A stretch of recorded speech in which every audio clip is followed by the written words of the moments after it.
अस्सलाम वालेकुम। कैसे हैं आप लोग? उम्मीद है बिल्कुल ठीक होंगे। Welcome to my YouTube channel और मेरा नाम है डॉक्टर मोहम्मद शफाक।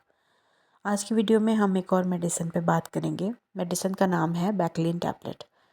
बैकलिन इसका ब्रांड नेम है और इसका जेनेरिक नेम है बैक्लोफिन। बैक्लोफिन टैबलेट क्यों इस्तेमाल की जाती है, इसके यूजेस और बेनिफिट्स क्या हैं, किन लोगों को इस्तेमाल करवाई जाती है, किस किस तरह की कंडीशन में या बीमारी में इस्तेमाल की जाती है, इसके अलावा इसको कितनी दफ़ा आपने इस्तेमाल करना है, इसको ज़्यादा इस्तेमाल करने के क्या नुकसान हैं, तो इस वीडियो में बात करेंगे। तो चलिए वीडियो स्टार्ट करते हैं। सबसे पहला हमारे जो बात करते हैं इसके यूजेस और बेनिफिट्स की। अगर मैं इसकी मेडिसिन की बात करूं बैक्लोफिन, तो बैक्लोफिन जो है वो इसका जेनेरिक नेम है। अगर आम ज़ुबान में देखा जाए तो जेनेरिक नेम को हम साल्ट या फार्मूला भी कह सकते हैं और बैकलिन जो है इसका ब्रांड नेम है जो कि चेंज होता रहेगा।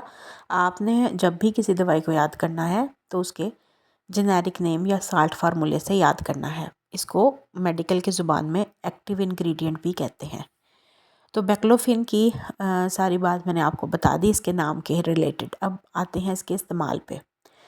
तो बैकलिन टैबलेट या बैक्लोफिन टैबलेट ऐसे लोगों को इस्तेमाल करवाई जाती है जिनको किसी भी किस्म के पट्टे के खिंचाव या स्पैस्टिसिटी, पट्ठों में मसाइल, पट्ठों में दर्द बहुत ज़्यादा रहता है, बॉडी में कहीं पर भी, चाहे गर्दन के हों, चाहे कमर के हों, चाहे लेग्स के हों, कोई भी ऐसा मसला जो कि पट्ठों के रिलेटेड है, उसको ट्रीट करने के लिए स्पैस्टिसिटी को या फिर खिंचाव को, क्रैम्प्स वगैरह, ओवरऑल पट्ठों की जो भी मसाइल होते हैं उनको ट्रीट करने के लिए पेन किलर के तौर पे भी काम करती है, लेकिन ज़्यादातर ये काम करती है मसल रिलैक्सेंट के तौर पे।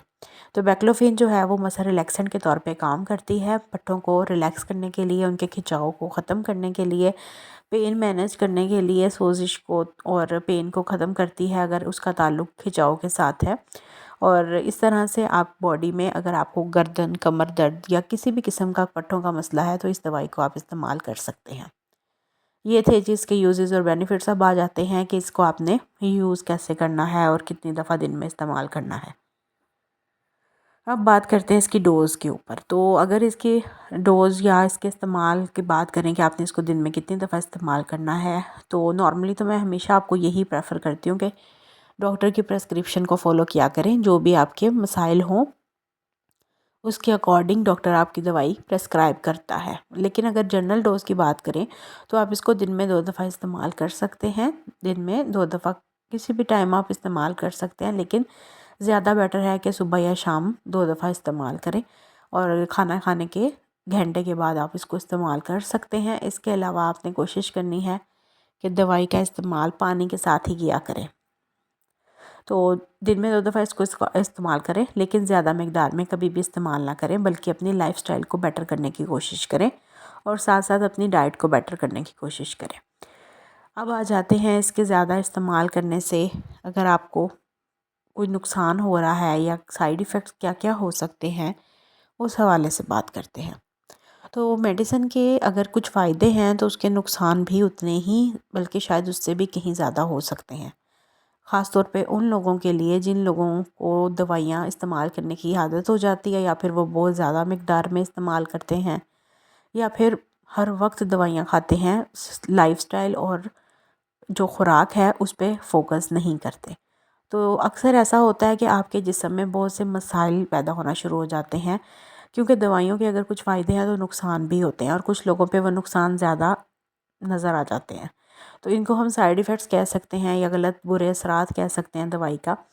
तो इस तरह की जो मेडिसिन होती हैं, इनके अगर नुकसान की या साइड इफ़ेक्ट्स की बात करूँ तो आपको कॉन्स्टिपेशन हो सकती है, आपके मिद्दे में मसाइल आ सकते हैं, डाइजेशन के इशू आ सकते हैं मिद्दे में, यहाँ तक कि अगर आप बहुत ज़्यादा इस्तेमाल करते हैं तो अल्सर वाली कंडीशन भी हो सकती है कुछ लोगों में, ख़ास तौर पे वो लोग जिनको पहले से मिद्दे के मसले हों। इसके अलावा आपको कोशिश यही करनी है कि अगर आप प्रेगनेंसी में हैं फ़ीमेल, या फिर आप ब्रेस्ट फीडिंग है पे हैं, मदर मतलब दूध पिलाती हैं बच्चे को, तो कोशिश है यही करनी है कि कोई आम सी दवाई भी ना आपने खुद इस्तेमाल नहीं करनी। हमेशा अपने जो डॉक्टर आपकी होंगी उनको बता के, उनसे पूछ के आपने मेडिसिन का इस्तेमाल करना है। एक तो आपने इस चीज़ का लाजमी ख्याल रखना है। दूसरा ये है कि अगर आप मिर्दे के या जिगर के मरीज़ हैं तो कोशिश करें दवाइयों से परहेज़ करें। कम से कम इस्तेमाल करें और जितना हो सके दवाइयों का इस्तेमाल कम करें। इसके अलावा ये दवाई इस्तेमाल करने से आपको एलर्जिक रिएक्शन हो सकता है अगर आपको इस साल्ट से एलर्जी है तो। अदरवाइज़ सबके साथ ऐसा नहीं होता, लेकिन अगर आपको ये दवाई खाने के बाद कुछ असरात मतलब कुछ सिम्टम्स नज़र आना शुरू हो जाएं, जैसे जिस्म पे ख़ारिश आना, इरिटेशन होना, लाल दाने बनना या सांस में तंगी, इस किस्म के कुछ मसाइल हों तो हो सकता है कि आपको इस सॉल्ट से एलर्जी हो। तो आप इसको दोबारा ना खाएं और अपने करीबी डॉक्टर को विज़िट करें। और नेक्स्ट टाइम जब डॉक्टर आपको ये दवाई लिख के दे, आप उसको बता दें कि इसकी ऑल्टरनेट मेडिसिन बता दें आपको। तो ये चीज़ें हो सकती हैं। ज़्यादातर इसका जो साइड इफ़ेक्ट है वो स्टमक को लेके होता है। इसके अलावा कोई नॉर्मली नींद आ सकती है, सर चकरा सकता है, और ये नॉर्मली साइड इफ़ेक्ट्स हो जाते हैं सबके साथ। तो सब मेडिसिन्स में हो सकते हैं आपको। तो ये थी आज की वीडियो।